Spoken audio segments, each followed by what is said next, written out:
Shalom Bapak Ibu Saudara terkasih dalam Tuhan, salam sejahtera bagi kita semua. Kami menyambut Bapak Ibu Saudara semua untuk beribadah secara online bersama dengan kami GBI New Heart. Siapkan hati dan pikiranmu untuk dapat mengikuti ibadah ini dari awal hingga akhir. Selamat beribadah, Tuhan Yesus memberkati.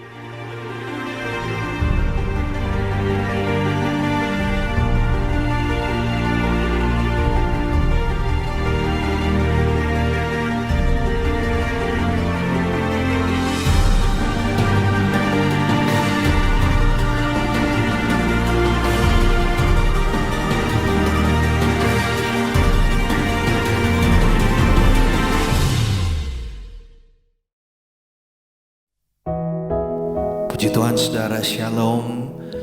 Selamat datang di hadirat Tuhan saat ini. Mari saat ini kita mau sama-sama siapkan hati kita, hidup kita menghadap kepada Tuhan. Sebab penyembahan kita bukan hanya berbicara tentang lagu-lagu pujian yang akan kita bawakan saudara, tapi lebih daripada itu, kehidupan kita adalah penyembahan di hadapan Tuhan. Terima kasih Tuhan. Kami bawa syukur kami saat ini di hadapan-Mu, hanya bagi Engkau, untuk semua kebaikan-Mu Tuhan. Terima kasih, we worship you Lord.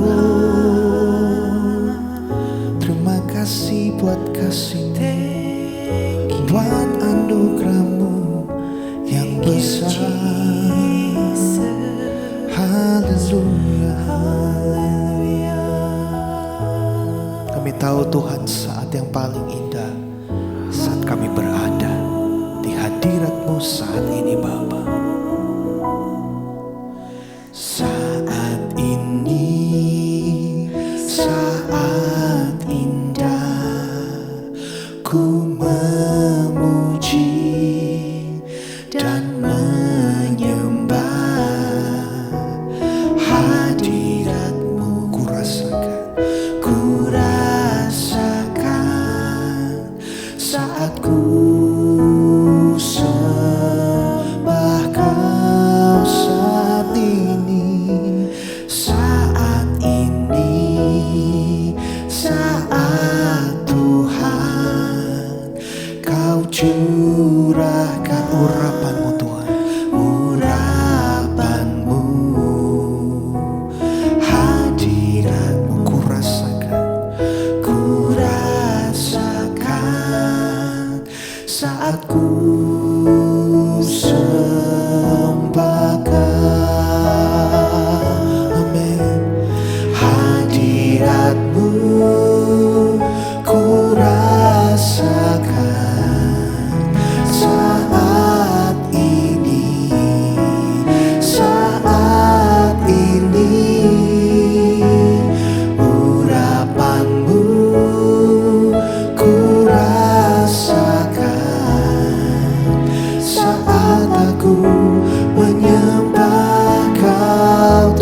hadirat-Mu ku rasakan saat ku sembahkan.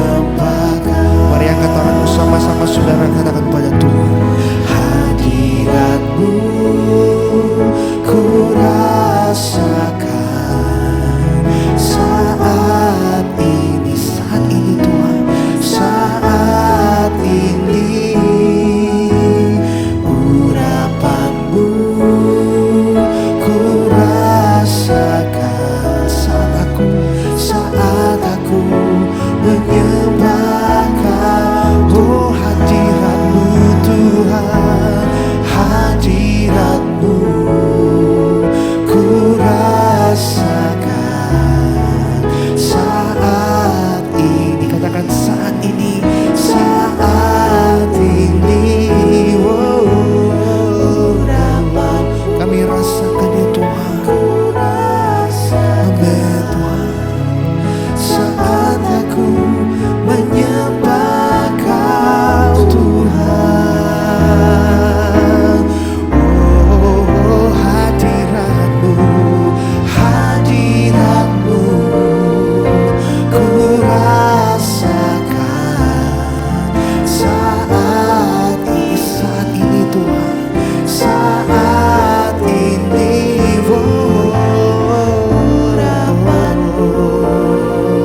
Ku rasakan saat aku menyembah Kau.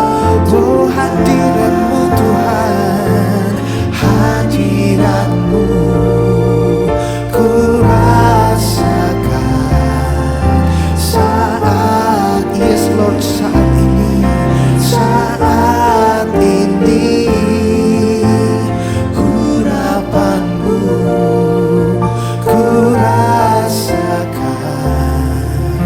saat aku menyembah Kau Tuhan, saat aku menyembah Kau Tuhan, saat aku menyembah Kau Tuhan.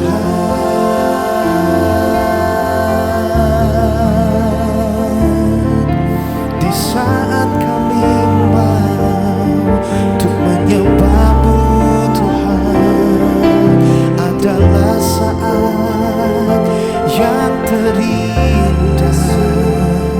Kami tahu ada kekuatan, kami tahu ada sukacita di dalam hadirat-Mu Yesus.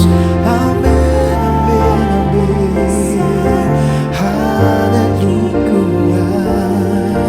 haleluya. Thank you Jesus, thank you Jesus. Terima kasih Tuhan, terima kasih.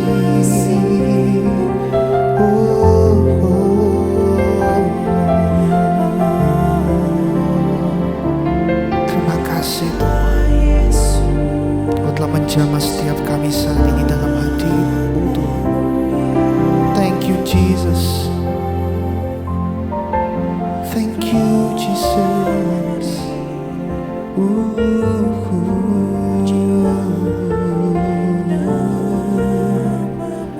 Biar Tuhan menerima setiap pujian kita saat ini, penyembahan kita dari dalam hati kami. Kami naikkan hanya bagi-Mu Tuhan. Terima kasih Tuhan, terima kasih Tuhan. Haleluya.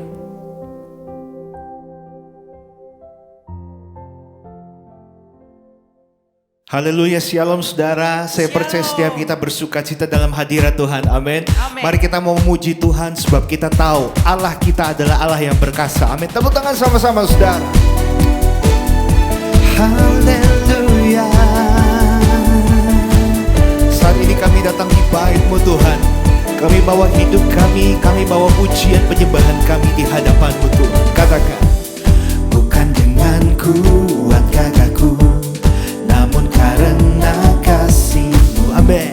Kau yang menebus 6 jiwa. jiwaku. Lewati badai, tak ku ragu, karena kau tinggal dalamku. Dengan imanku ku berseru, oh, oh. Kaulah Raja Allah perkasa, surga bumi pun menyembah. Setiap firman-Mu terangi jalanku. Katakan, Kaulah Tuhan Allah, Kaulah Raja Allah perkasa, oh surga bumi pun menyembah. Setiap firman-Mu terangi jalanku. Katakan, Kaulah Tuhan Allah yang perkasa.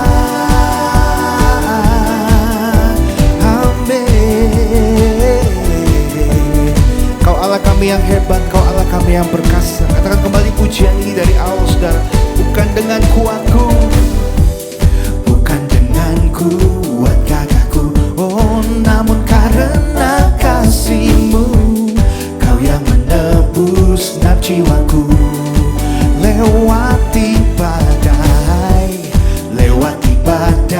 tak ku ragu, karena Kau tinggal dalamku. Dengan imanku ku berseru, Kaulah Raja Allah perkasa, surga bumi pun menyembah. Setiap firman-Mu terangi jalanku. Kaulah Tuhan, Kaulah Raja Allah perkasa, surga bumi pun menyembah. Setiap firman-Mu terangi jalanku. Amin. Kaulah Tuhan Allah yang perkasa. Oh kami muliakan nama-Mu Tuhan, kami memuji Engkau Allah kami yang perkasa. Yesus Kaulah Tuhan Allah kami yang hebat. Oh, oh, oh. Katakan sama-sama saudara. Yesus Kaulah Tuhan Allah perkasa. Yesus Tuhan, Yesus Kaulah Tuhan, amin. Allah perkasa. Yesus Kaulah Tuhan Allah perkasa. Yesus Kaulah Tuhan. Tepuk tangan di atas kepalamu saudara, katakan sama-sama. Kaulah Raja Allah perkasa, amin. Surga bumi pun menyembah. Setiap firman-Mu terangi jalanku Tuhan, amin. Oh Kaulah Tuhan, Kaulah Raja Allah perkasa, surga bumi pun menyembah. Setiap firman-Mu, amin, terangi jalanku. Kaulah Tuhan Allah, oh Kaulah Raja Allah perkasa, surga bumi pun menyembah. Setiap firman-Mu terangi jalanku. Kaulah Tuhan, Kaulah Raja Allah perkasa, surga bumi pun menyembah. Setiap firman-Mu, amin, terangi jalanku. Kaulah Tuhan Allah yang perkasa. Yesus Kaulah Tuhan, katakan Allah perkasa.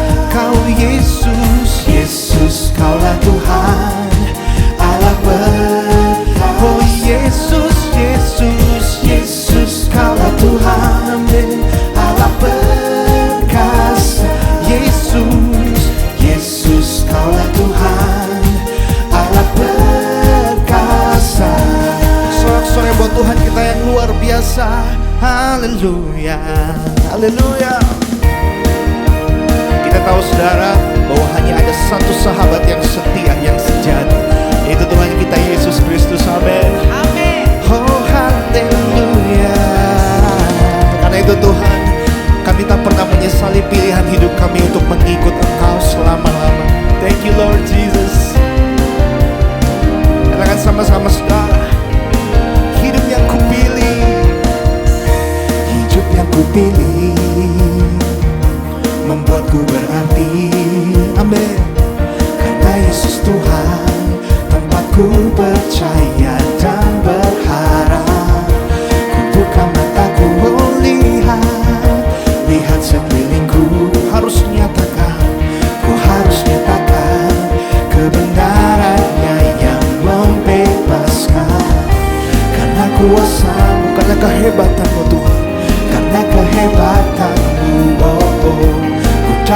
sahabatku, perkara besar yang Engkau janjikan. Yesus, Kaulah sahabatku. Yesus, Kau yang akan selalu berada di sisi. Kau sumber kuatku, Kau sumber kuatku. Wow, Yesus, Kaulah sahabatku. Yesus, Kau yang tak pernah jemu di sisiku. Kau sumber kuatku. Haleluya.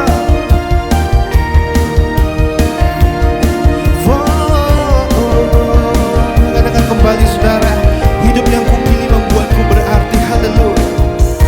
Hidup yang kupilih, amin, membuatku berarti. Karena siapa saudara? Karena Yesus Tuhan, tempatku percaya dan berharap. Ku buka mataku, oh lihat semilikku. Kita harus nyatakan saudara, ku harus nyatakan kebenarannya yang membebaskan. Karena kuasa-Mu, karena kehebatan, ku dapat lakukan perkara besar Tuhan bersama dengan Engkau. Perkara besar yang Engkau janjikan. Yesus, Kaulah sahabatku. Yesus, Kau yang akan selalu berada di sisiku. Kau sumber kuat. Namanya Yesus, katakan. Yesus, Kaulah sahabatku. Yesus, Kau yang tak pernah jemu-jemu di sisiku. Kau sumber kuatku. Katakan.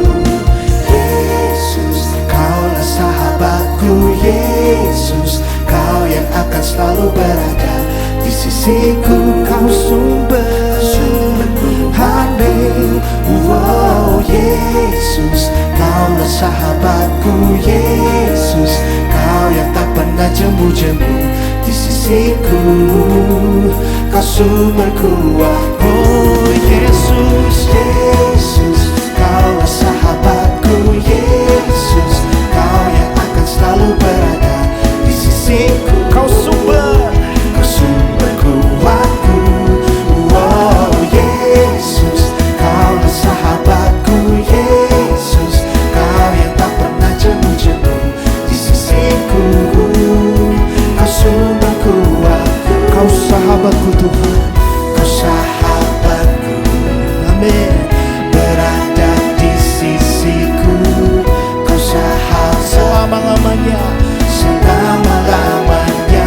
Oh, Kau sahabatku, amin, berada di sisiku selama-lamanya.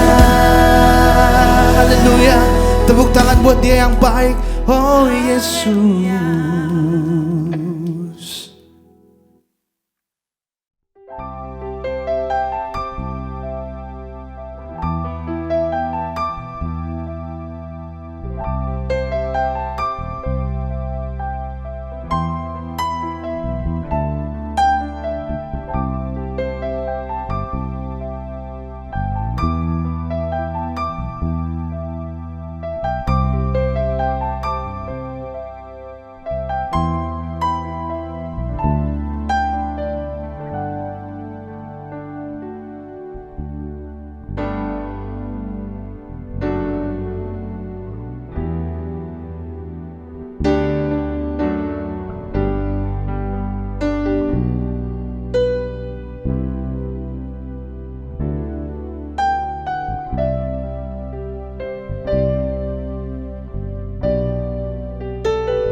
Saat ini Tuhan, kami siapkan hati kami untuk mendengar firman-Mu Tuhan. Dan kami tahu Kaulah Bapa kami yang terbaik bagi setiap kami. yang selalu membimbing kami dan memberkati setiap kami.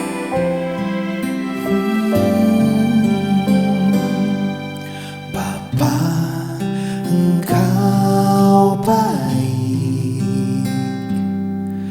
Bapa, Engkau setia,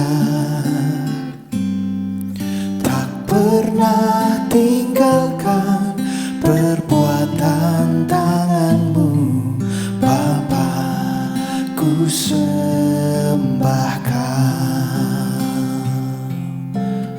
Panggil dia Bapa, Engkau baik. Bapa, Engkau baik. Amin. Bapa, Engkau setia, tak pernah tinggalkan perbuatan tangan-Mu. Bapa, ku sembahkan.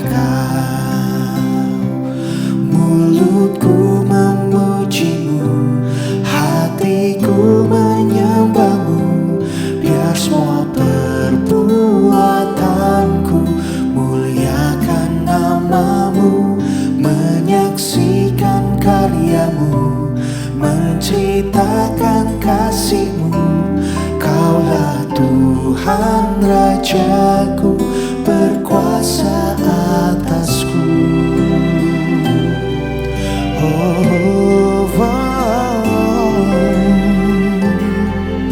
Katakan kembali Bapa. Bapa, Engkau baik. Oh Bapa, Bapa, Engkau setia. Amin. Tak pernah tinggalkan perbuatan tangan-Mu. Bapa, ku sembahkan. Mulutku memuji-Mu, hatiku menyembah-Mu, biar semua perbuatanku muliakan nama-Mu, menyaksikan karya-Mu, menceritakan kasih-Mu. Kaulah Tuhan Rajaku, berkuasa atasku. Saudara, kita percaya kita punya Bapa yang luar biasa. Amin. Dan biarlah lagu ini menjadi doa kita kepada Tuhan, bahwa mulut kita menggunakan untuk memuji Tuhan, menyembah Tuhan selama kita hidup. Oh, thank you Lord Jesus. Thank you Abba Father. Ya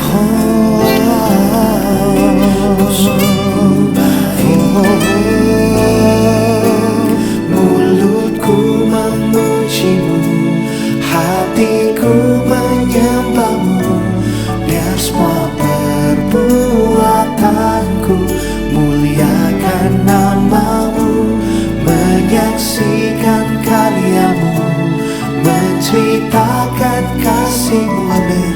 Kaulah Tuhan Rajaku, berkuasa atasku.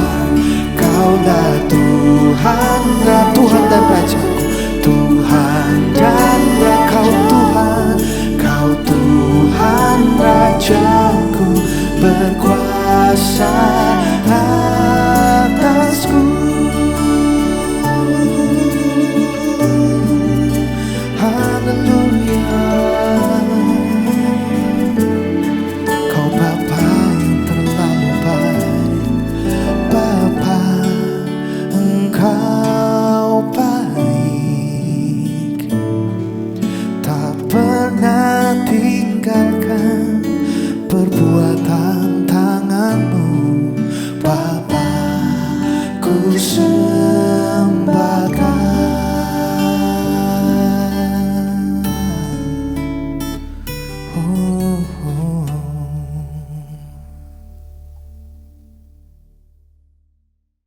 Mari kita berdoa.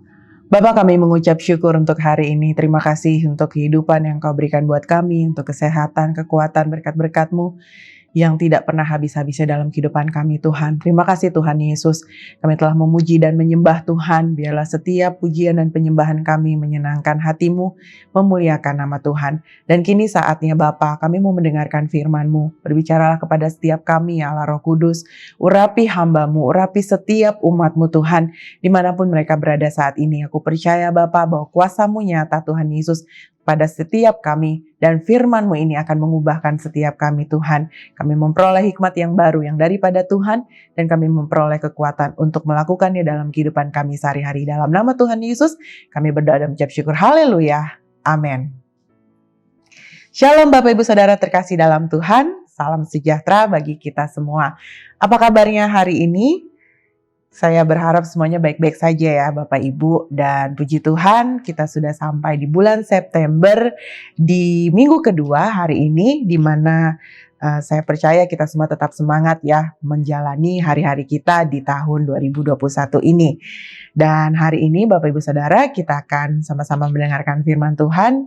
Ya, kita akan sama-sama mendengarkan khotbah yang saya beri judul Tekun dalam Mengikut Yesus.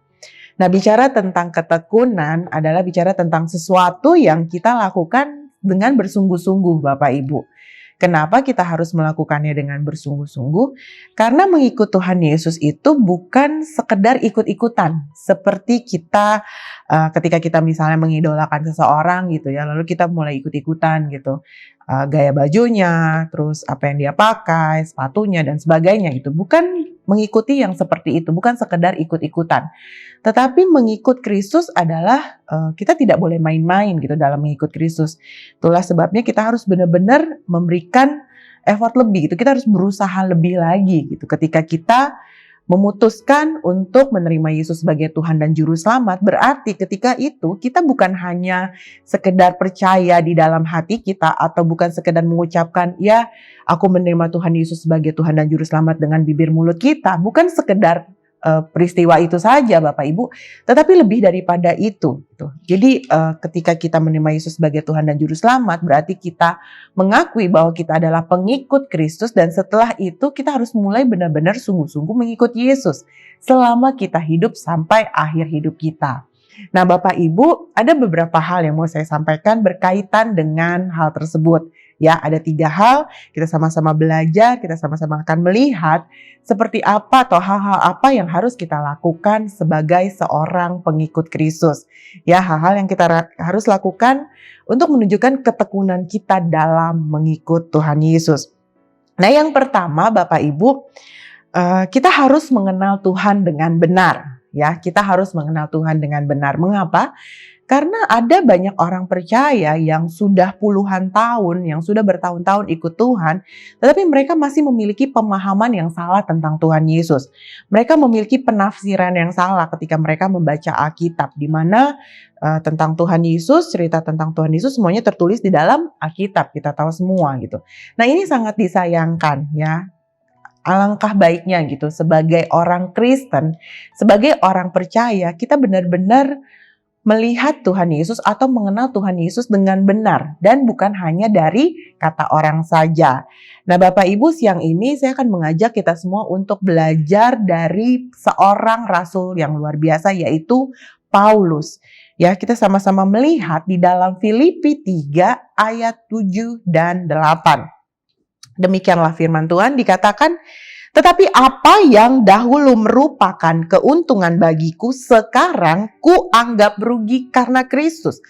Malahan segala sesuatu kuanggap rugi karena pengenalan akan Kristus Yesus Tuhanku lebih mulia daripada semuanya. Oleh karena dialah aku telah melepaskan semuanya itu dan menganggapnya sampah supaya aku memperoleh Kristus. Nah Bapak Ibu, mengapa Paulus mengatakan hal yang demikian atau kalimat-kalimat yang luar biasa di 2 ayat ini? Karena dahulu dia bukan seorang pengikut Kristus. Sebelumnya Paulus adalah namanya Saulus gitu ya. Dia adalah seorang yang datang ke imam besar lalu meminta surat kuasa untuk dibawa kepada majelis-majelis Yahudi yang ada di Damsyik ketika itu gitu ya. Untuk apa? Untuk menganiaya anak-anak Tuhan yang berada di jalan Tuhan. Nah, Bapak Ibu bisa bayangkan, Paulus adalah seorang yang mau menganiaya atau seorang penganiaya jemaat Tuhan ketika itu. Tetapi apa yang terjadi? Ketika dia dalam perjalanan ke Damsyik, ya Bapak Ibu bisa lihat kembali nanti di Kisah Para Rasul 9, kisah di mana seorang Saulus bertobat dan akhirnya menjadi Paulus, dikisahkan bahwa dalam perjalanan yang ke Damsyik, apa yang terjadi? Ada sebuah cahaya dari langit mengenai Paulus, Paulus pun rebah ke tanah. Dan ketika itu ada suara yang berkata seperti ini, suara Tuhan. Dikatakan bahwa, Saulus, Saulus, mengapa engkau menganiaya aku? Lalu Paulus bertanya, siapakah engkau Tuhan? Lalu Tuhan menjawab, akulah Yesus yang kau aniaya itu. Apa yang terjadi Bapak Ibu? Ketika Saulus mendengar suara dari Tuhan Yesus, ketika itu matanya pun menjadi buta. Saat itu dia buta selama 3 hari lamanya. Lalu dia dibawa ke rumah salah seorang anak Tuhan dan apa yang terjadi gitu ya. Ananias, seorang hamba Tuhan, disuruh Tuhan untuk datang menemui Paulus ketika itu. Dan singkat cerita, Ananias mendoakan Paulus dan Paulus pun akhirnya dapat melihat kembali. Dan ketika itu, Ananias menyampaikan sebuah pesan Tuhan kepada Paulus. Dikatakan bahwa Paulus ini adalah seorang yang telah dipilih untuk menjadi alatnya Tuhan. Dan memang ketika itu Tuhan sudah berkata bahwa akan ada banyak penderitaan yang harus Paulus tanggung demi nama Tuhan. Dan disitulah titik baliknya Bapak Ibu, ketika akhirnya Saulus dijumpai oleh Tuhan Yesus, perjumpaannya dengan Tuhan Yesus. Ketika dia mendengar suara Yesus pada saat itu menegur Paulus, Paulus pun berubah Bapak Ibu. Paulus yang tadinya mengenal Yesus, tidak mengenal Yesus secara pribadi, akhirnya dia mengenal Yesus secara pribadi. Paulus yang tadinya seorang penganiaya jemaat Tuhan, menjadi seorang Paulus yang luar biasa. Menjadi seorang Rasul Kristus yang luar biasa Bapak Ibu. Ada banyak kitab yang ada di dalam Perjanjian Lama, maksud saya di dalam Perjanjian Baru yang Paulus tulis, bahkan ketika dia di dalam penjara sekalipun dia masih menulis surat untuk para jemaatnya.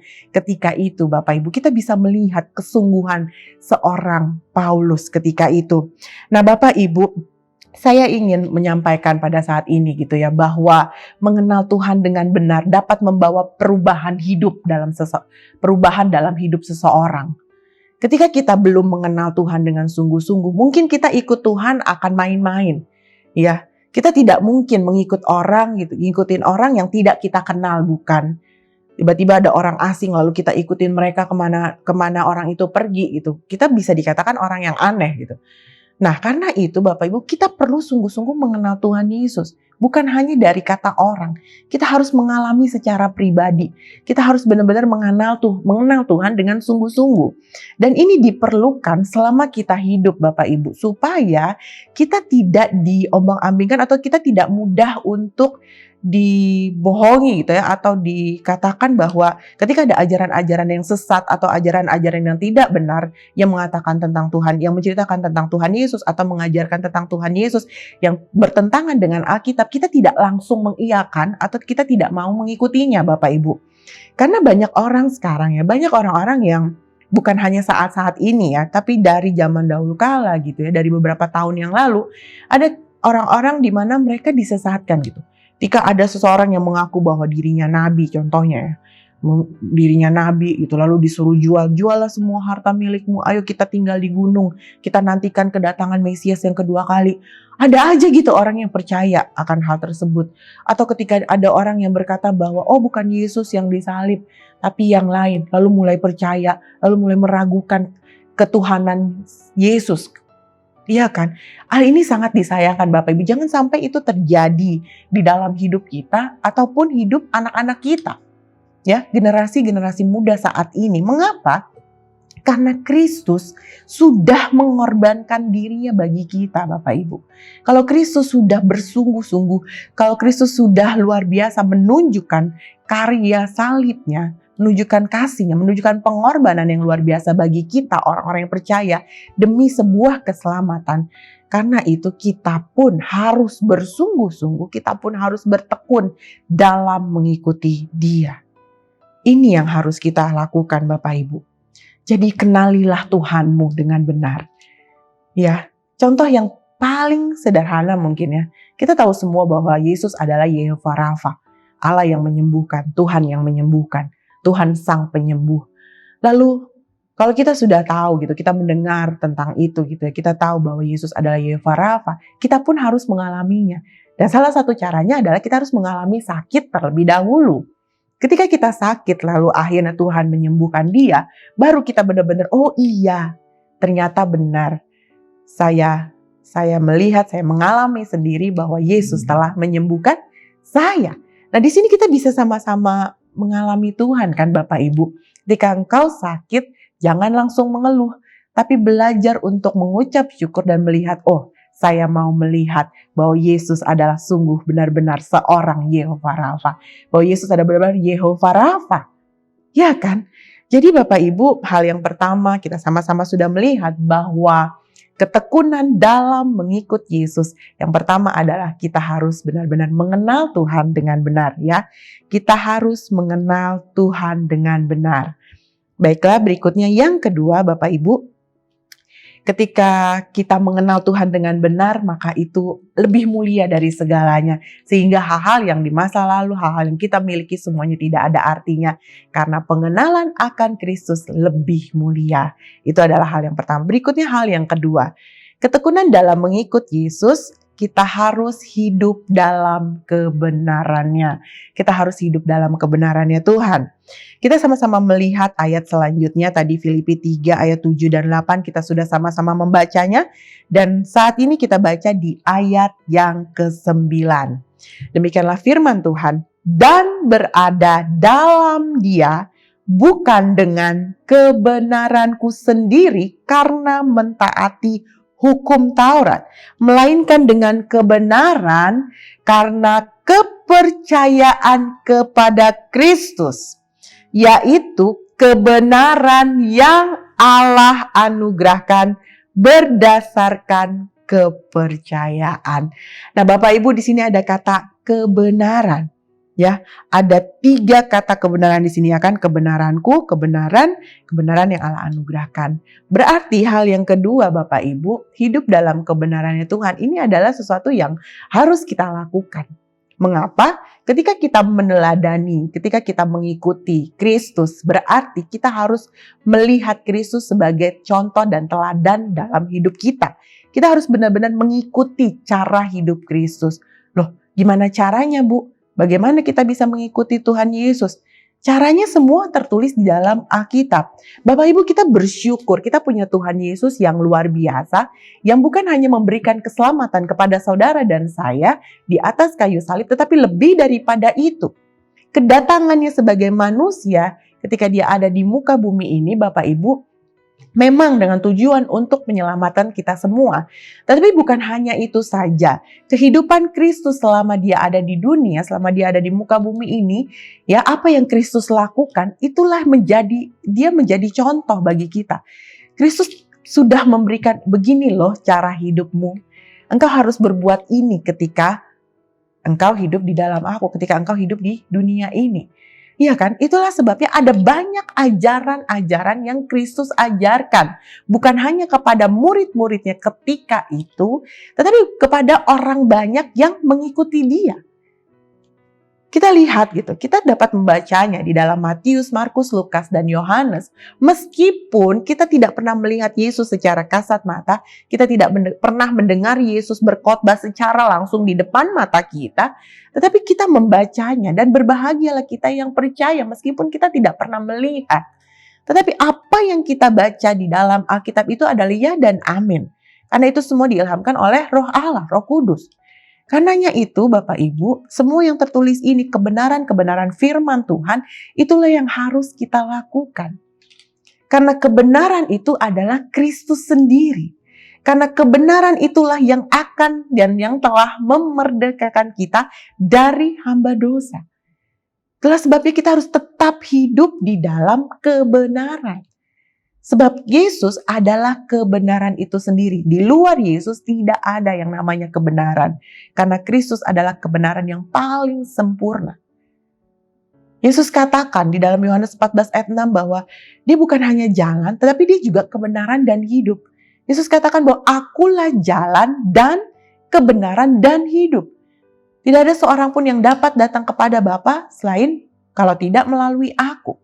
Berarti dia bukan hanya jalan untuk kita masuk ke dalam surga, tapi dia juga adalah kebenaran. Di mana kita, orang-orang yang hidup di dalam Kristus, kita pun harus hidup di dalam kebenarannya Kristus.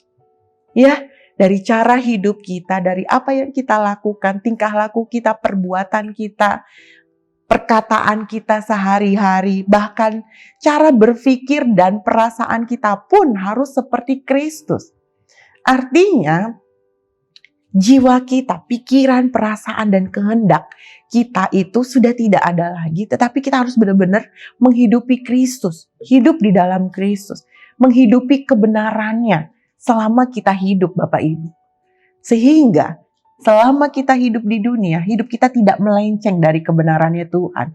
Kita tetap berada di jalannya Tuhan. Kita tetap berada di kebenaran-kebenarannya, Bapak Ibu. Ya, Bapak Ibu, di dalam 1 Yohanes 2 ayat 6 firman Tuhan katakan, barang siapa mengatakan bahwa ia ada di dalam Dia, ia wajib hidup sama seperti Kristus telah hidup. Di sana ada kata wajib hidup.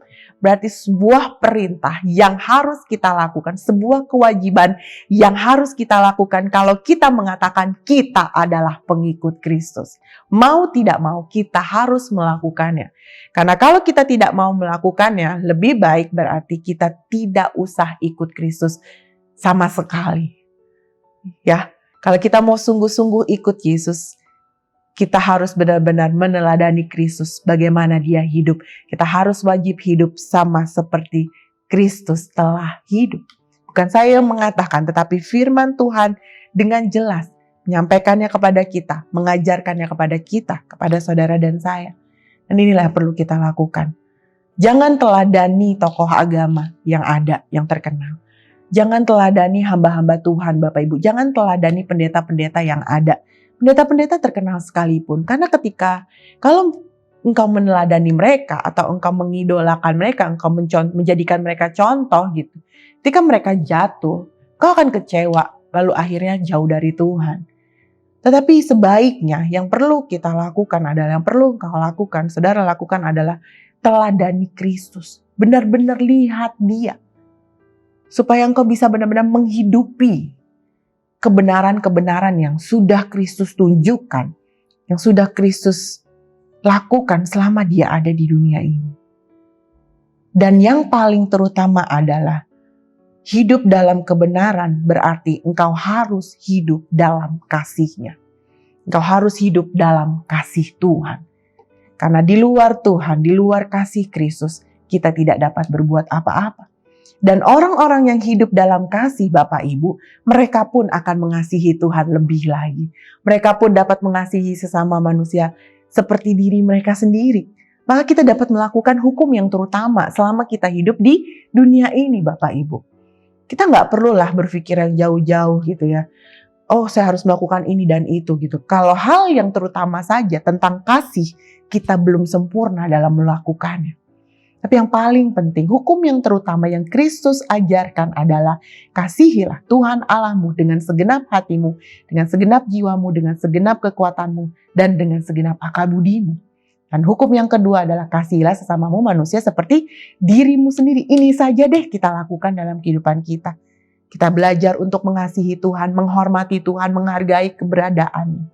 Kita benar-benar mengakui bahwa Yesuslah satu-satunya Tuhan dan Tuhan. Dan kita adalah hamba-Nya, harus tunduk dan taat sepenuhnya selama kita hidup.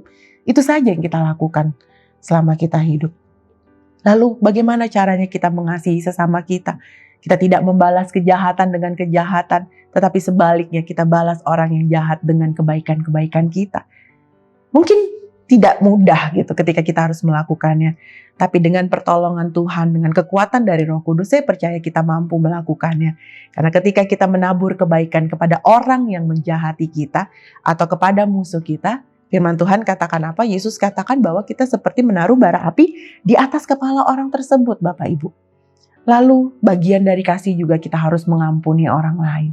bicara tentang pengampunan adalah bicara tentang sesuatu yang mungkin memang sulit dilakukan juga, mudah diucapkan. Tapi saya percaya kalau kita menghargai karya salib Kristus di mana Yesus sudah korbankan dirinya untuk mengampuni, bukan hanya mengampuni kita secara pribadi, tapi untuk mengampuni setiap orang, bahkan orang yang telah menyakiti hati kita pun, maka kita pun sanggup dan bisa untuk mengampuni orang lain, Bapak Ibu.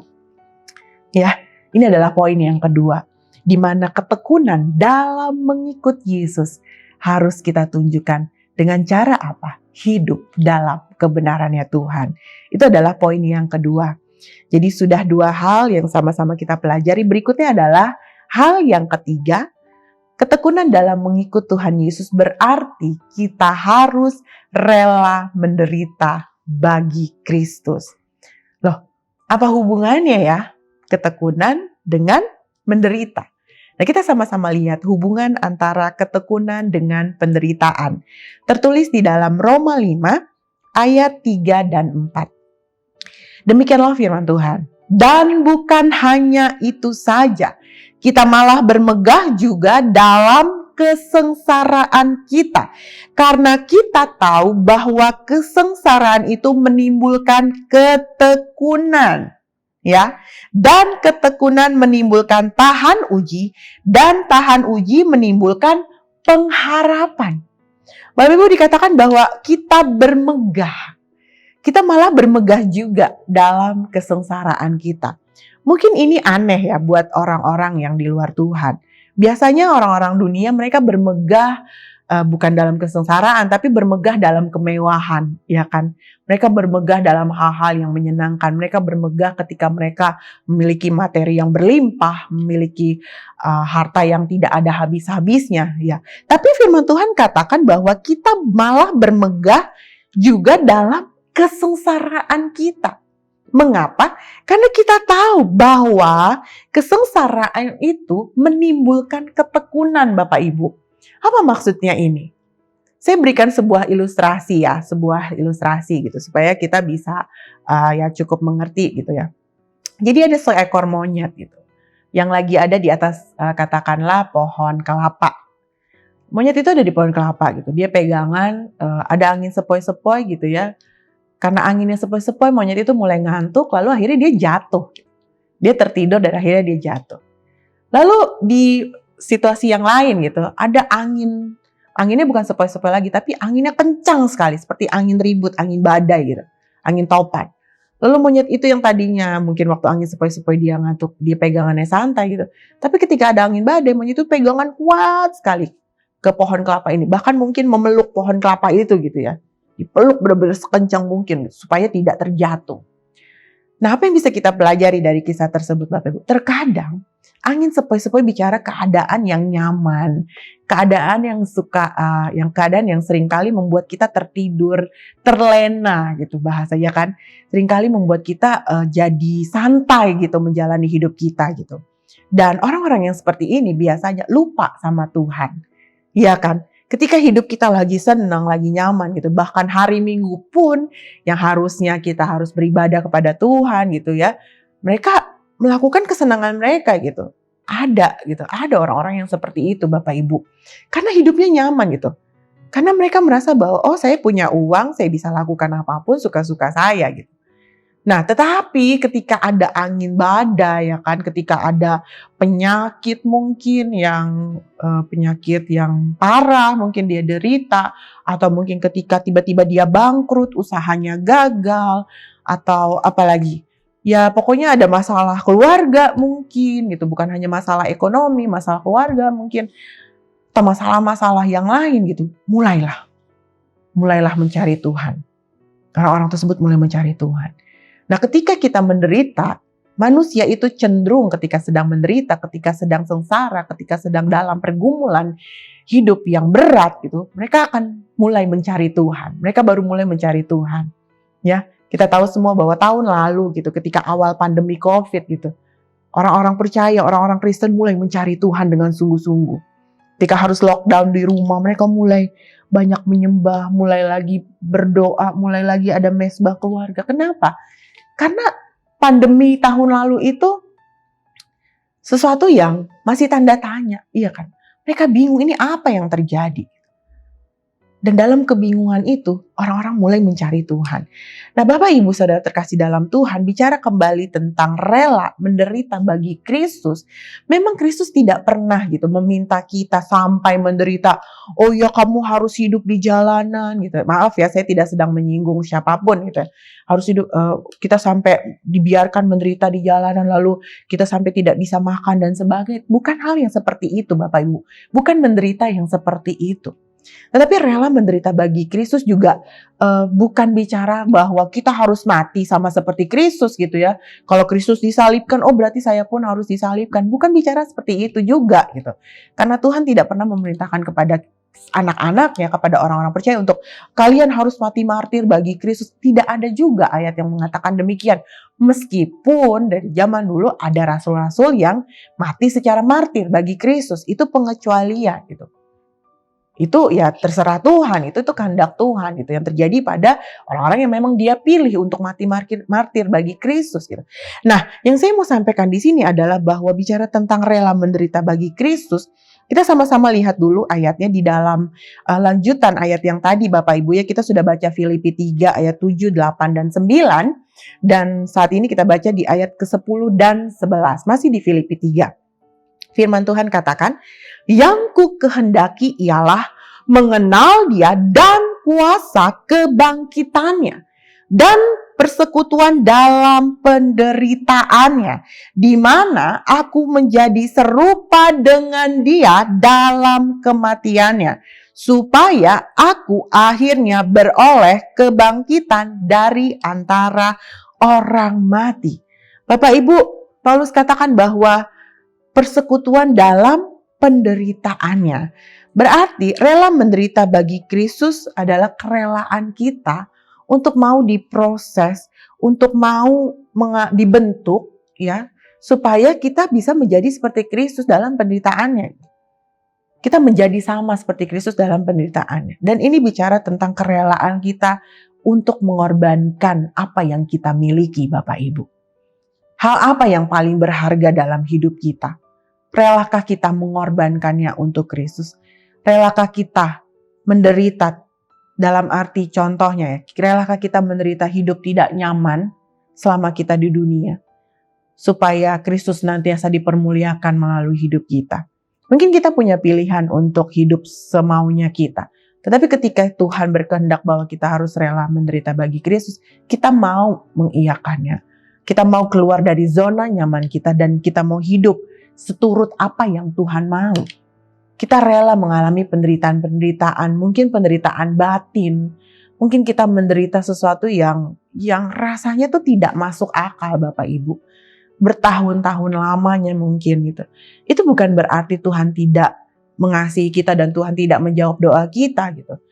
Dalam pergumulan kita, dalam penderitaan kita. Tetapi sebaliknya Bapak Ibu, justru dalam penderitaan kita, Kristus sedang menunjukkan kasih-Nya.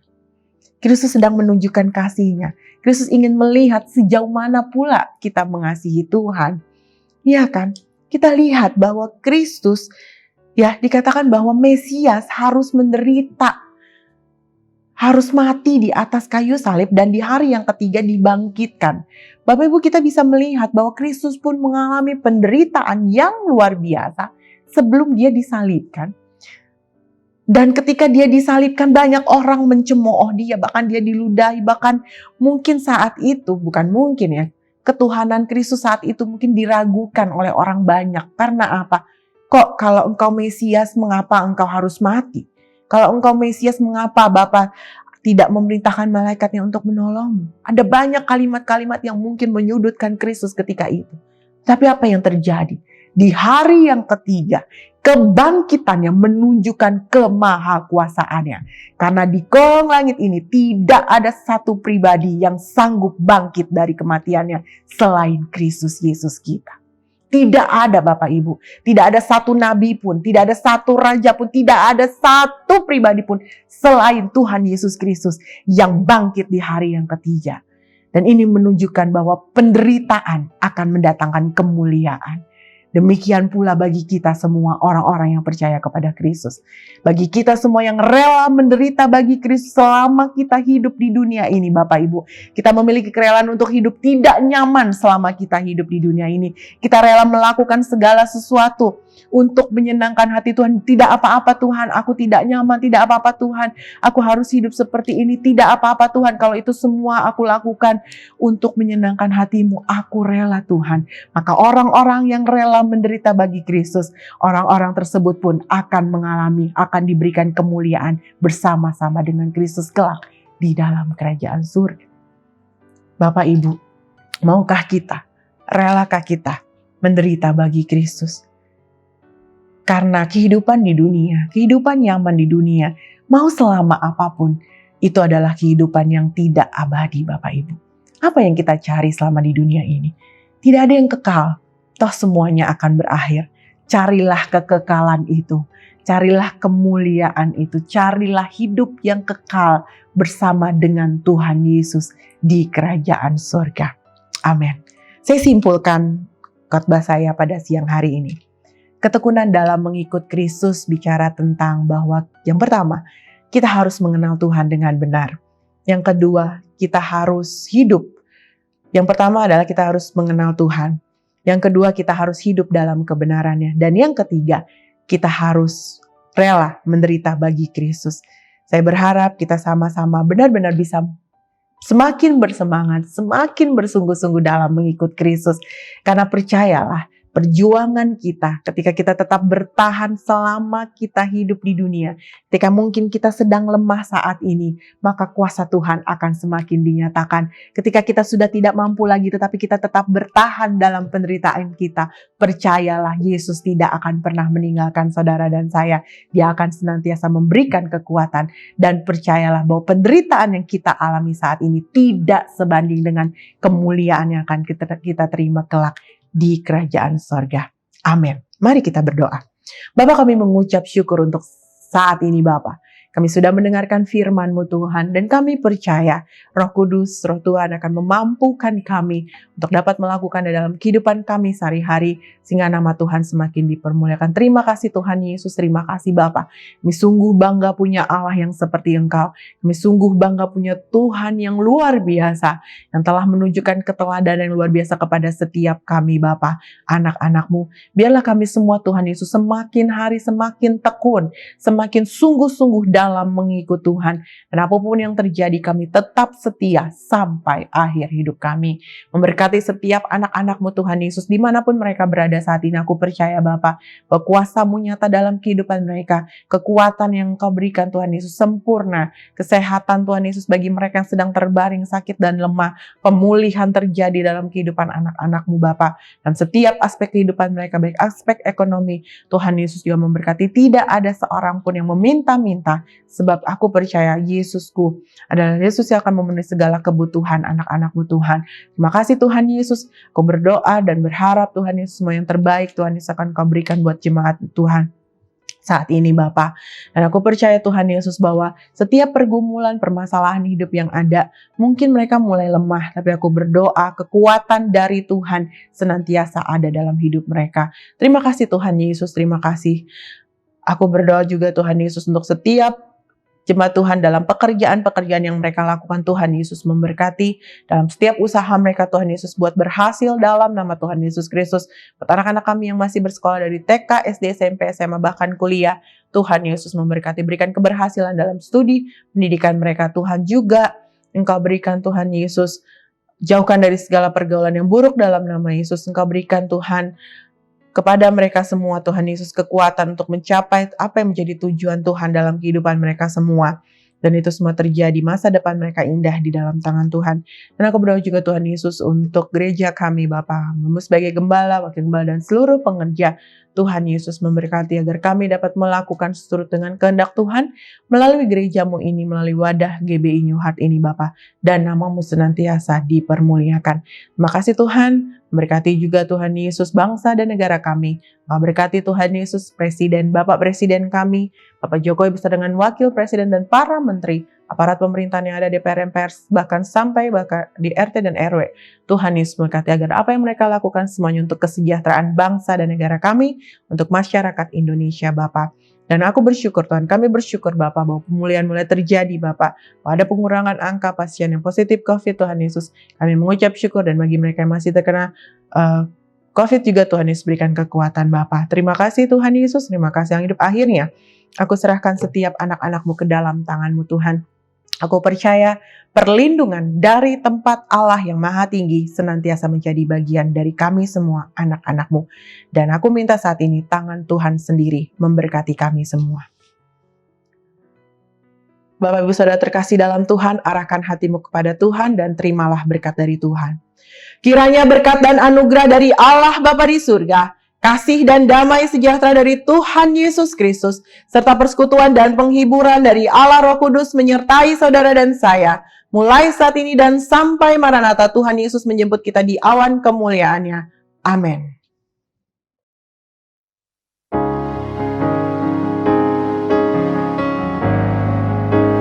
Ku bawa korban syukur ke tempat kudus-Mu Tuhan. Hatiku limpah dengan syukur, sebab Tuhan baik selamanya, oh selamanya. Oh, ku bawa korban syukur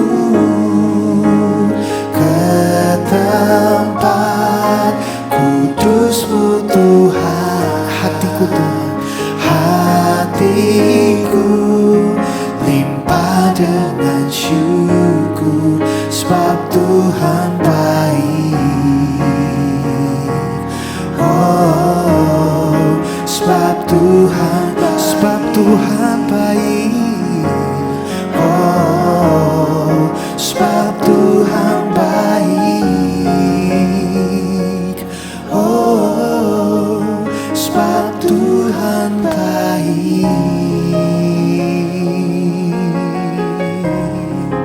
Haleluya.